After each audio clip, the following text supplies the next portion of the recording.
Salut à tous, c'est Alexandrino pour Limpers. Là, je vais faire une vidéo du 25 000 $ heads up que j'ai joué sur PokerStar. Donc, ça sera en plusieurs parties, je pense. Peut-être 2, 3, 4, je vais voir. Là, la première partie devrait être assez courte. J'ai 20 minutes de vidéo sur le premier enregistrement, mais bon, je pense qu'il y aura déjà pas mal de choses à dire. Là, l'adversaire que j'ai eu, c'est Traero, qui est un règle de 25-50 plus, mais qui joue plus beaucoup maintenant. C'était un ancien règle il y a quelques années, je crois que maintenant il joue très très peu, il doit plus être trop au niveau. Juste avant le match, j'avais regardé des hands historiques qu'il avait joué sur Table Rating, et j'avais pu remarquer qu'il était vachement loose dans ses calls pré-flop au niveau des 3 bêtes. Il collait très très très light les 3 bêtes, et je l'ai vu contre plusieurs adversaires coller avec des dames de suited, dames 3 suited. Donc peut-être que ces adversaires-là étaient très très aggro, mais je pense quand même qu'à mon avis c'est un joueur qui va avoir tendance à call très très très light les 3 bêtes. Donc là mon plan de jeu pour le match c'était de pas du tout être agressif au niveau des 3 bêtes, et 3 bêtes essentiellement pour value, et très peu de 3 bêtes bluff, car on va jouer déjà deep, et déjà 3 bêtes des mains marginales quand on est deep contre un bon joueur c'est jamais une bonne idée, ce qui peut nous mettre énormément de pression en position. Et aussi comme je pense qu'il a les calls trop light les 3 bêtes, je voulais exploiter ce leak là et 3 bêtes assez solides. Donc je lance la vidéo. Euh, Donc au niveau du reste, je pense que j'allais commencer le match en lançant pas mal de mains, aller voir son adaptation. Je connaissais pas vraiment le joueur non plus. De manière générale, quand on joue un adversaire en heads up, le plan de jeu du début, c'est généralement moi personnellement c'est assez basique. Quand je joue quelqu'un que je sais que c'est un régulier, je vais avoir tendance à lancer beaucoup de boutons. D'ailleurs, je conseille aussi quand vous voulez relancer beaucoup de boutons contre un joueur régulier, de jamais relancer 100%. Parce que relancer 100% c'est peut-être la stratégie la plus exploitable contre certains réguliers qui vont avoir tendance à être trop tight hors de position. Et le problème de cette stratégie c'est que l'adversaire va le voir en fait. Quand vous relancez 100% des boutons, c'est marquant en fait. Alors ce que vous pouvez faire qui est mieux, qui est tout aussi une stratégie tout aussi qui exploite autant son leak, c'est de relancer à peu près entre 90, 92, quelque chose comme ça. C'est-à-dire folder quelques boutons, comme ça l'adversaire va pas se dire putain lui il abuse, il relance tous ses boutons, je vais devoir le contrer. L'adversaire va pas moins réagir à votre stratégie, et c'est tout aussi efficace, c'est quasiment pareil, et c'est même pas si différent que ça, parce que même si vous voulez moins les blindes, le bottom 10% est tellement pourri, c'était deux offsuit, tout ça, ça joue très mal, donc c'est pas bien grave de les folder. Là je commence le match, je relance paire de 5, j'ai décidé de check behind, je pars du principe que Traeo va sûrement être un très bon joueur, il va sûrement me check raise beaucoup, me mettre beaucoup de problèmes, donc je vais sans doute durant le match check back beaucoup de mains au flop. Là, donc j'ai checké derrière, l'as tombe, il recheck. Là je mise ma paire de 5, c'est pas vraiment pour value. En fait l'idée c'est que quand il check, je pense qu'en début de match il va pas être tricky, s'il a SI il va miser. Donc je décide en fait de la tourner ma main en bluff pour essayer de faire passer un 8, un 7, je compte miser en fait là toutes les turns et toutes les rivers. La raison c'est que si je mise turn plus river, déjà je peux pas représenter de bluff, il n'y a pas de draw à la turn. Donc pour que, imaginons il peut me check call la turn avec un roi, un 8, un 7, pourquoi pas. Mais si je mise river, ça va être très très dur pour lui de call parce qu'il n'y a pas de bluff dans ma range en fait. Une main qui check back le flop et qui mise turn plus river sur ce board là, forcément il me donnera du crédit pour un as. Et théoriquement je pourrais faire passer à peu près toutes les mains à part un as. Et je pense qu'il aurait misé l'as à la turn, donc j'ai essayé de tourner ma main en bluff dès le début. Donc il flop directement, il fold directement.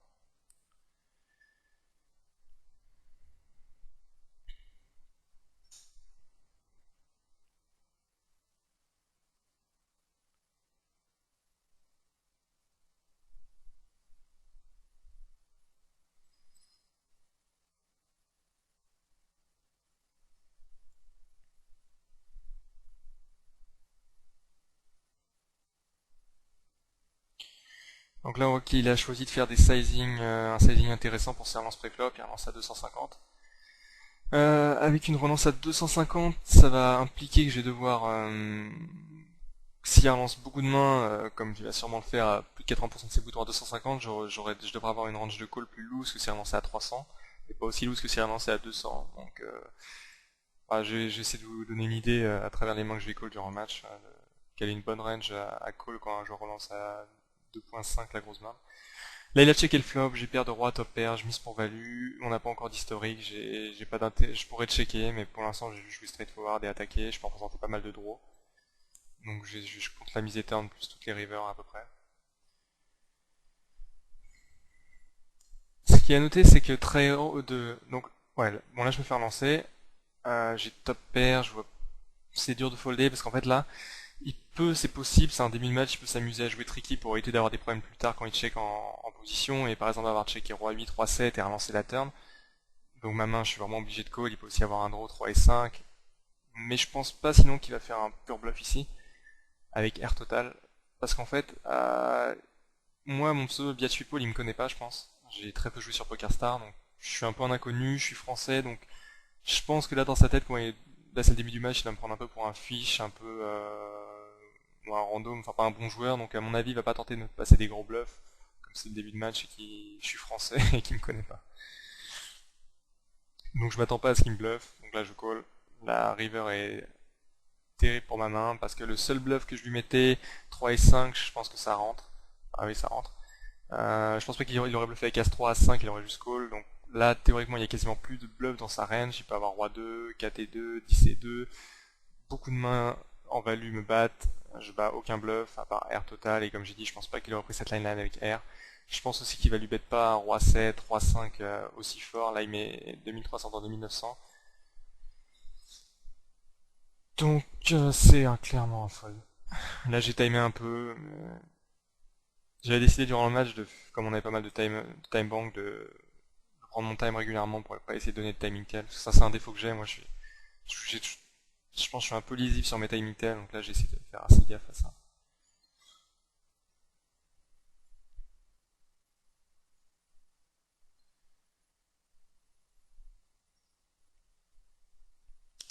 Là, je crois que j'essaie de mettre All Day Manager parce qu'il marchait pas. En fait, je crois que j'ai pas réussi à faire marcher All Day Manager sur la première partie, les 20 premières minutes, mais il arrivera après pour la suite.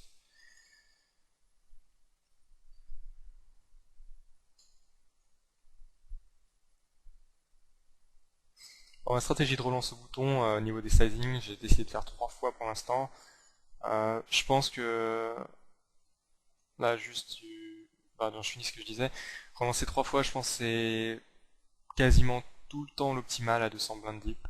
Je vois beaucoup de joueurs qui min-raise à plus de 100 blindes deep, je pense que c'est vraiment pas une bonne idée. Parce que l'intérêt du min-raise en fait souvent c'est au-delà de voler les blindes, mais bon quand vous jouez un bon joueur de toute manière il va pas souvent se laisser faire voler ses blindes. Et l'intérêt du min-raise c'est d'avoir plus de profondeur pour call les 3 bêtes quand vous êtes à 100 blindes contre un joueur qui 3 bête énormément. Ou oui pourquoi pas contre certains joueurs vraiment très très très tight qui s'adaptent pas et quand vous mini-raisez ils continuent à fold énormément. Et donc là comme on est à 200 blindes deep, je pense que le mieux c'était de relancer 3 fois. Ça me permet de jouer vraiment des gros pots et de pouvoir le déstacker plus facilement en position, même dans des pots 3 bêtes, j'aurai de la marge. Donc là c'est même 3 bêtes. J'ai aucune idée de ça, quelle va être sa fréquence 3 bêtes durant le match. Je fold, on va ça suite. Sans info, ça peut pas se défendre. Donc à cette suite c'est un call face à une relance 2.5. Donc un flop qui est très bien pour ma main, j'ai très souvent la meilleure main. Il décide de checker bien. Donc là je vois déjà il commence à déjà checker pas mal de mains, ça va être un joueur qui va pas s'ébête beaucoup. Il recheck. Donc là je suis j'ai toujours la meilleure main en fait là c'est sûr. Quand il check plusieurs fois comme ça il a jamais droit de dame. Donc là l'idée en fait c'est que je peux représenter des bluffs dans ma range, en checker 2 fois, je peux représenter R total il s'amuse à bluffer même si c'est peu probable. Je peux aussi représenter des petits pocket pairs qui avaient checké tout le long comme paire de 2, paire de 3, qui ont plus de showdown de value. Donc j'ai essayé de value bet contre au cas où il a hauteur valet ou pourquoi pas, même si je crois pas du tout qu'il fold SI. Mais bon, il n'y a pas vraiment de raison de pas miser en fait avec S7. J'aurais même pu overbet, je pense que ça aurait été intéressant d'overbet parce qu'il a souvent SI et je peux peut-être le faire passer même s'il est recall on split. Donc là il m'a payé.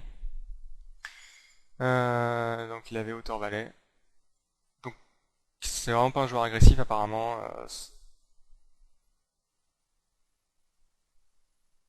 Il sait bet pas les dry board forcément. Là j'ai 7-4 bet. Parce qu'en fait, il vient de perdre le coup d'avant, il a dû se sentir un peu con que je le value bet avec SI, donc je pensais qu'il pouvait être un tout petit peu frustré. Il y a beaucoup de joueurs quand ils viennent de perdre un coup, ou alors ils se sont sentis cons sur le coup d'avant, ils aiment bien 3 bêtes, et l'insta 3 bêtes juste après. On est deep, on est à 200 blindes de profondeur, les 4 bêtes c'est une arme très très efficace quand on a de la profondeur, parce que l'adversaire peut pas chauffe facilement, imaginons on a la même paire de 10, paire de valet, il peut pas faire grand chose. Donc j'ai décidé de 4 bêtes. Je pense qu'il bluffait assez souvent ici.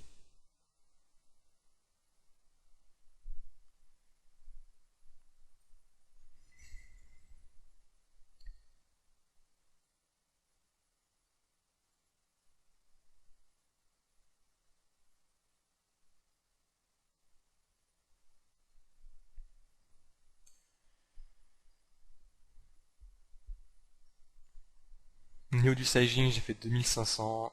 On peut faire moins, mais étant donné qu'on est deep, et que comme j'ai dit, j'avais un read que c'était un joueur qui était assez loose dans les calls des 3 bêtes, j'imagine que c'est aussi le genre de joueur qui va call light les 4 bêtes. Donc j'ai voulu faire un 4 bêtes décent pour éviter qu'il call trop souvent. 2500. Donc là, il me call, c'est dur de déterminer sa range. Parce que comme je dis, je sais pas si c'est un joueur il y a des joueurs qui call quasiment tout le temps les 4 bêtes, c'est peut-être son genre. Ou peut-être qu'il veut pas, il peut avoir paire de valet. Je pense qu'il chauffe paire de dame tout le temps. Paire de valet, paire de 10, paire de 9. As valet, peut-être as dame. Ou peut-être aussi un peu n'importe quoi, 10 et 9, 9 et 8, 8 et 8, pourquoi pas.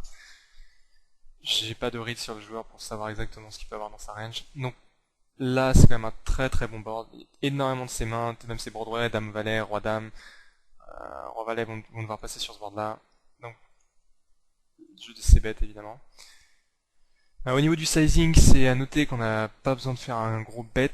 Parce que imaginons que j'ai paire d'as ici, c'est vraiment simple de partir à tapis sur 3 streets en fait. Donc je peux faire des petits bets, flop, turn, river et partir à tapis. Donc, ça me permet de toujours pouvoir, quand j'ai des mains qui veulent partir à tapis, je peux toujours le faire, et quand je veux bluffer, ça me coûte pas cher. Donc je fais 2100 dans 5000. Donc j'ai pas besoin qu'il fold très très souvent ici pour que mon bluff soit profitable. Je pense qu'il va très très souvent passer.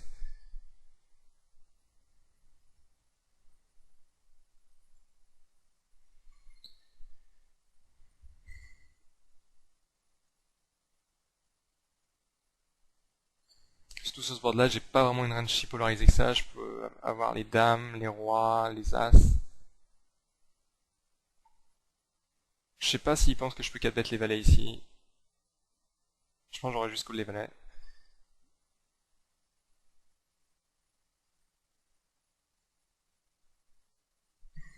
Après, je sais pas, moi je checkerais, je pense, As-Roi, As-Dame ici. Enfin, je vais peut-être pas As-Dame ici en même temps, mais As-Roi, je checkerais. Je sais pas s'il peut me mettre sur, s'il pense que je sais bet As-Roi. Mais bon, là quand je sais bet, je m'attends vraiment à ce qu'il passe ou qu'il call quasiment tout le temps.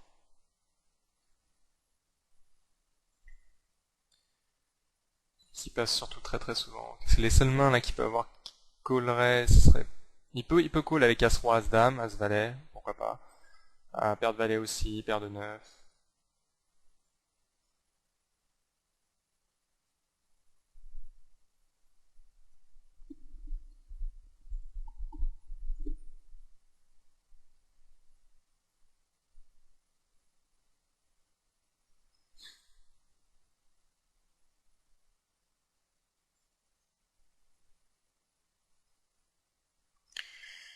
Il peut aussi avoir slopé des As ou les Rois, c'est toujours possible. Donc là je me prends un raise. Là en fait, honnêtement, il représente quasiment rien. Vraiment très peu de choses. Je vois pas une main qui peut check raise ici quasiment, à part, il peut avoir touché le 10, mais bon je pense qu'il va se rendre slow play et juste call. Me laisser barred, peut-être au cas où il se dit que je sais pas as roi, me laisser toucher un as ou un roi. Je pense pas qu'il fait ça avec paire de valet. Car très franchement, il a aucune value à check raise paire de valet si ce n'est de la protection. Je pense pas qu'il pense que je vais flotter, comme il me connaît pas, je suis un inconnu que je vais flotter ici. Bon, je pense qu'il fait jamais ça avec paire de valet. Les seules mains qui peut faire ça, c'est s'il a slowplay les as, les rois, ou bien sur un 10, il a carré de 10, je sais pas. Même là, je pense qu'il peut slowplay. Donc franchement, sur le coup, j'ai vraiment eu envie de float. Mais j'ai pas float. La raison, c'est que c'était le début de match, et comme j'ai dit, il me connaissait pas, j'étais un inconnu pour lui, j'étais français, donc je suis sans doute un énorme donk, et je pense pas qu'il va tenter de me bluff là. Comme ça, sur un inconnu, dans le premier pot 4 bet. Donc, ça aurait été plus tard dans le match, j'aurais vraiment float, c'est sûr. Juste call, et je pense qu'il aurait abandonné tout. Il aurait, si bluffé, il aurait give up toutes les turns. Mon compte de jeu d'ailleurs, si j'avais juste call, il aurait check, j'aurais fait genre un tiers pot turn, il aurait passé la plupart du temps. Mais voilà. J'ai vraiment pensé qu'il blufferait pas ici. Étant donné mon image, de French Fish.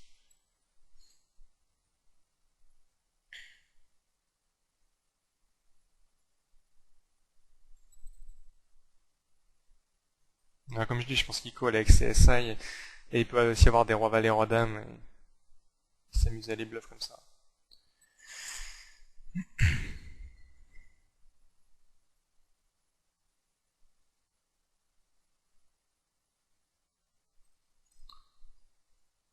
Donc c'était un coup un peu malheureux parce que je commence avec un désavantage dès le début du match.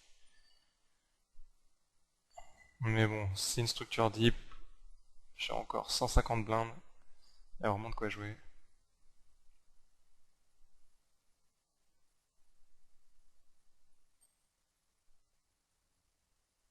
Donc là, je maintiens mon raisonnement de base de pas le 3 bet beaucoup en bluff. Là, contre n'importe quel adversaire, j'aurais déjà 3 bet beaucoup, mais un 7 et 9 au sud, j'adore 3 bet ça, mais là, je voulais vraiment rester tight.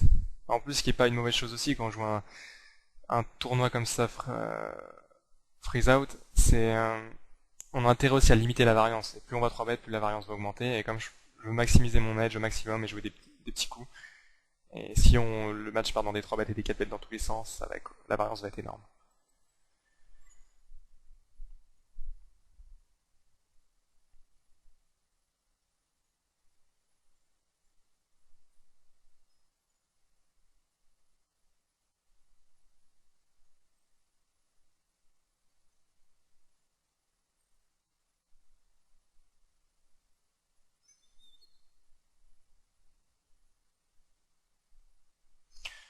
Donc paire de 8, c'est évidemment un call par raison de 3 bêtes.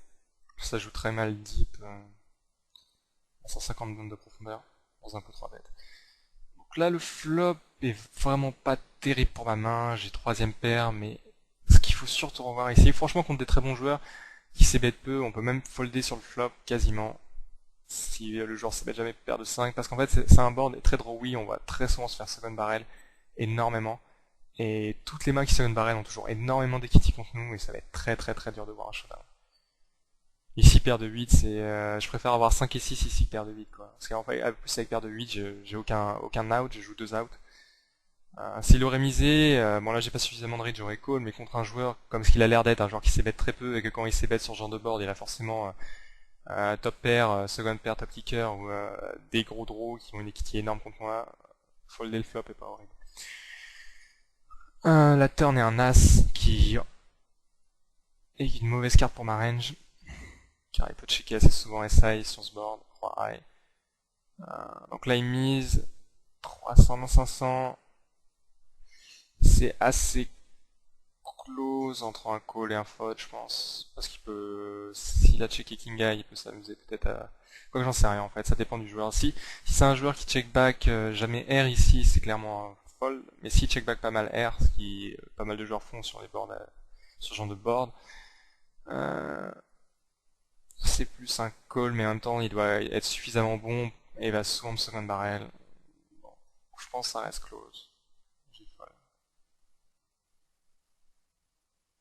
Ouais, j'ai pensé check raise, parce que c'est une bonne carte à check raise en fait là. Ce serait intéressant de check raise parce que c'est une carte qui est perçue pour sa range forte. Donc si je check raise là, je monte beaucoup de force parce qu'il sait que c'est une bonne carte pour lui.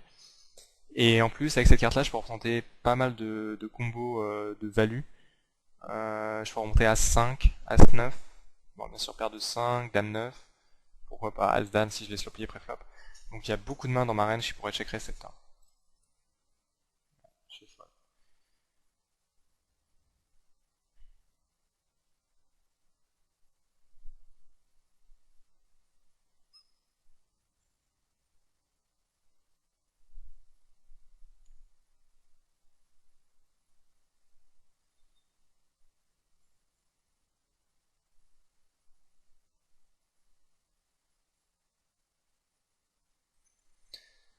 Donc, As-Roi suited. Donc, je décide de checker behind. En général, je sais bet très rarement ce board là avec des mains marginales, des SI, parce que c'est un board où on va souvent se faire check raise et qui touche pas mal la range adverse de call préflop. Donc avec le valet qui tombe, ma main est vraiment terrible. Si on fait le calcul de son equity, de sa range globale qui me call préflop, elle me massacre. N'importe quelle main est devant moi quasiment.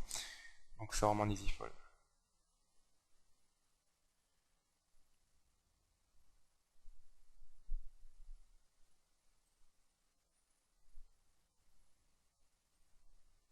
As-9, j'ai un très bon flop pour ma main. Un flop, un board pairé où il aura peu d'occasion de me second barrel avec tirage ou quoi que ce soit. Ce qui est important à avoir quand vous collez les flops avec des SI ou des mains avec une showdown value marginale, c'est de se demander à quelle fréquence l'adversaire va vous second barrel sur ce genre de board. Faut avoir un peu un plan de jeu en tête. Si vous collez des flops sur des boards vachement drawy, on va se faire second barrel énormément. C'est autant folder dès le flop, ou alors donc bet le flop ou check raise le flop. Là, il me second barrel, donc là, je continue sur mon principe de base. Je pense pas il doit pas me penser que je suis un bon joueur ou un très bon joueur. Donc, je pense que jamais il bluff là, tout simplement. Il peut même value As-Roi ici. Donc, vraiment, easy fold. Quasiment aucun joueur bluff ici. Les seuls joueurs qui pourraient bluffer ici, c'est deux très bons joueurs qui se jouent et qui se level pour tenter de faire passer essaye parce que l'autre sait que c'est un mauvais board à bluffer, etc.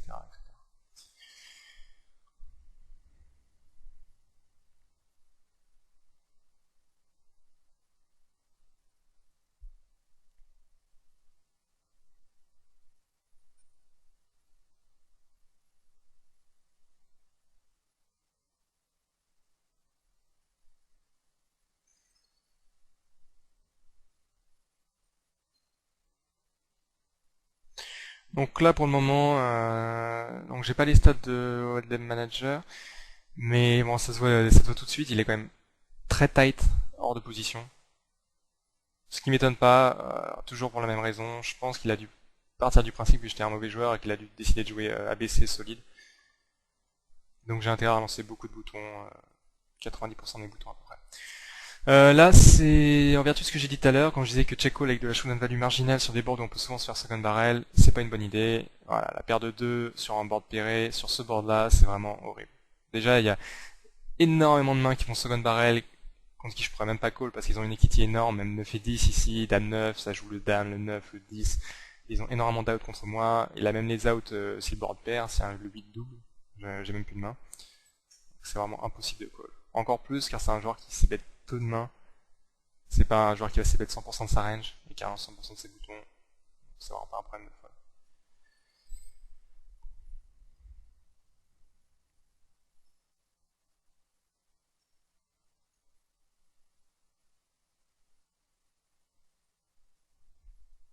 Donc là, j'ai décidé de faire mon premier 3 bet.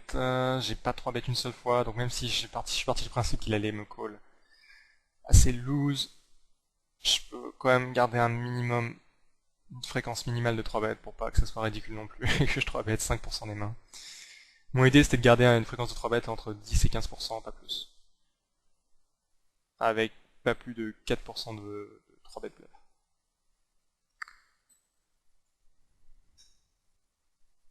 Donc ça c'est un très bon board pour ma main. J'ai une backdoor nuts flush draw et le tirage couleur. Donc là en fait j'ai pensé miser mais je pense que c'est mieux de check. La raison c'est que quand il check ce flop, je pense qu'il va à ce moment du match, je pense pas qu'il va encore balancer beaucoup sa range, donc je pense pas qu'il va checker top pair sur ce board là. Je pense qu'il va souvent abandonner et checker avec rien. Euh, donc j'ai pas vraiment de value à miser en fait. Mon idée c'était de check call et laisser bluffer s'il a R. Et surtout si en plus s'il commence à bluffer ce board avec R et qu'un pic rentre, lui dans sa tête il représente la nuts le jour, donc en plus il va bluffer la river si un pic rentre et moi je serai au max. Donc mon idée c'était de check call et check raise les river ou évidemment le pic rentre. Donc il check derrière, donc là évidemment il a probablement SI ou paire de 2, paire de 3, une main très faible. On a une straight sur le board, donc je suis sûr et certain qu'il a quasiment jamais de dame. La seule main qui pourrait avoir une dame ce serait dame 7. Mais bon c'est tellement rare Donc j'ai décidé de bluff en overbet. Les gens donnent énormément de crédit sur les premiers overbets. Donc, je pense que ça va passer très très très souvent, il va jamais recall. C'est impossible, il peut pas payer 1000 dans 500 pour un split. Et la proba qu'il ait la dame est tellement faible que ça reste très profitable.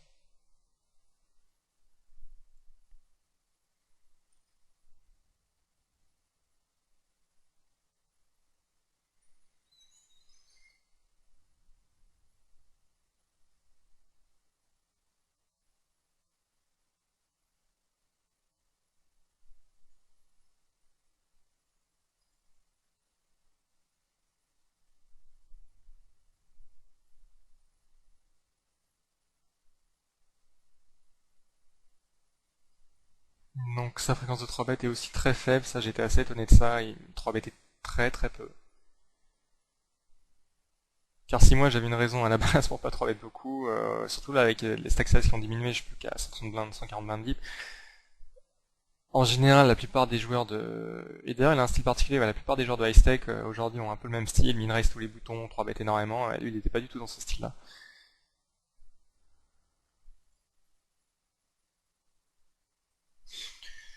Donc là, 3 bêtes pour value, une call, un lâche touche, middle set, donc c'est magnifique. Un board oui, je pouvais pas avoir mieux. Donc je sais bête à 2 tiers du pot, carte board et draw oui, et on a un tout petit peu de profondeur, je vais mettre les jetons rapidement. Et il fold.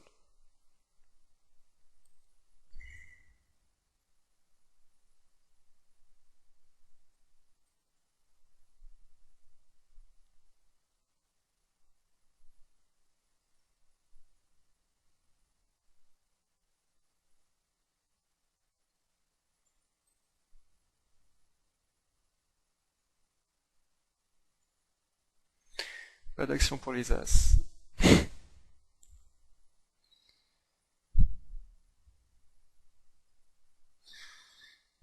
Comme j'ai dit, étant donné que je pensais qu'il décolle beaucoup les 3 bêtes, j'avais aussi comme plan de jeu d'avoir une range de 3 bêtes pour value assez large, donc je comptais 3 bêtes jusqu'à As-10 offsuit pour value, Roi Valet offsuit, même Dame Valet offsuit. Là j'ai essayé d'aller au showdown avec SI, sur 6 Roi Valet 5 et folder sur un bet. Parce que je pense que c'est un board où il va se bet énormément quand il n'a rien. Donc là on essaie d'aller au showdown. La doublette du roi est pas mal, je partage avec...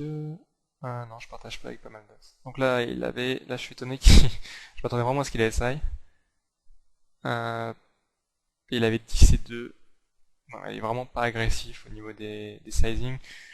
Parce que je pense que checker derrière 10 et 2 ici, c'est pas forcément mauvais, mais il devrait vraiment miser cette turn quand je recheck. J'ai pas montré que j'étais capable de balancer ma range pour le moment de manière intelligente, il devrait vraiment agresser, je pense que c'est une erreur de sa part.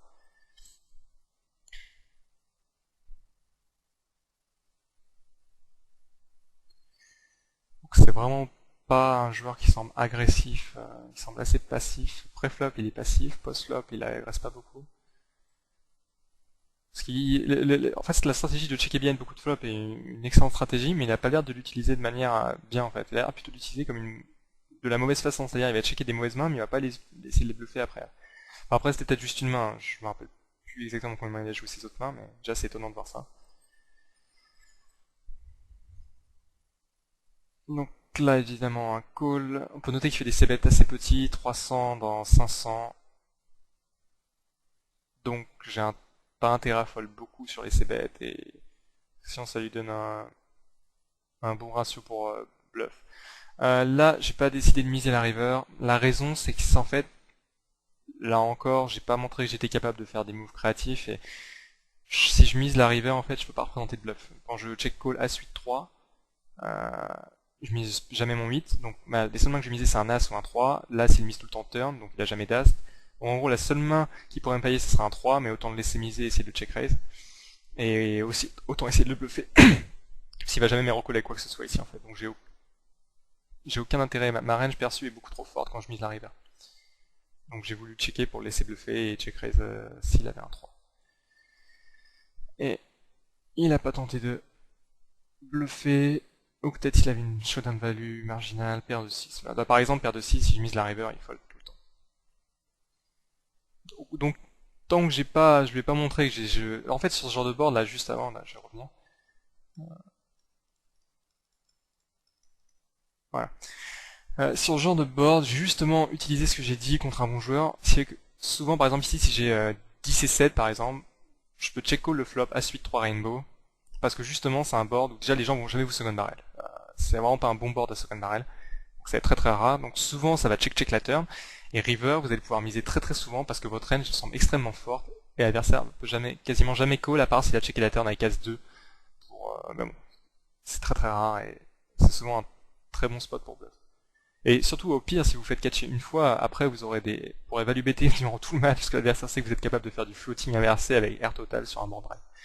Donc ça rend le match intéressant. Et donc là, on arrive au break. Je vais arrêter la vidéo pour le moment. Je vais reprendre dans une autre vidéo.